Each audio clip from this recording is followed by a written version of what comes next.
Assalamualaikum warahmatullahi wabarakatuh. Halo teman-teman, kali ini kita akan membahas salah satu periode terpenting dalam sejarah Islam, yaitu pola dakwah pada dinasti Umayyah. Masa ini dikenal sebagai era ekspansi besar-besaran Islam, ketika ajaran Islam menyebar hingga Afrika Utara, Spanyol, bahkan Asia Tengah. Penasaran bagaimana strategi dakwah mereka bisa begitu luas dan efektif? Yuk kita mulai. Yang pertama, dinasti Umayyah berdiri pada tahun 41 Hijriah atau 660 Masehi. Setelah perjanjian damai antara Hasan bin Ali dan Muawiyah bin Abi Sufyan. Peristiwa ini dikenal sebagai Am Jama'ah atau Tahun Persatuan. Muawiyah kemudian memindahkan pusat pemerintahan ke Damaskus dan membangun sistem pemerintahan monarki turun-temurun. Berbeda dengan masa Khulafaur Rasyidin yang berdasarkan musyawarah. Era ini menjadi fondasi penting karena pemerintah yang kuat memberi ruang besar bagi penyebaran Islam. Kondisi sosial dan politik pada masa dinasti Umayyah, wilayah Islam berkembang pesat meliputi Timur Tengah, Afrika Utara, Persia, Spanyol, Asia Tengah. Secara sosial, muncul diskriminasi antara bangsa Arab dan non-Arab.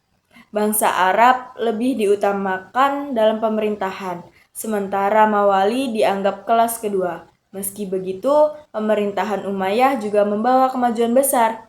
Yang pertama, bahasa Arab dijadikan bahasa resmi negara. Yang kedua, administrasi negara diperkuat. Dan yang ketiga, infrastruktur dan sistem pos dibangun. Semua ini berpengaruh pada pola penyebaran dakwah Islam. Pola dakwah saat itu tidak hanya dilakukan dengan ceramah, tetapi terintegrasi dengan politik, pemerintahan, budaya, dan ilmu. Yang pertama, dakwah melalui ekspansi militer. Wilayah baru yang ditaklukkan seperti Spanyol oleh Tariq bin Ziyad, Afrika Utara dan Asia Tengah menjadi pintu masuk dakwah. Masyarakat diberi ruang untuk memeluk Islam atau tetap pada agama mereka dengan membayar jizyah. Yang kedua, dakwah melalui kebijakan politik, yaitu bahasa Arab sebagai bahasa resmi pemerintahan dan pencetakan mata uang Islam berkalimat tauhid. Ini memperkuat identitas Islam di wilayah taklukan.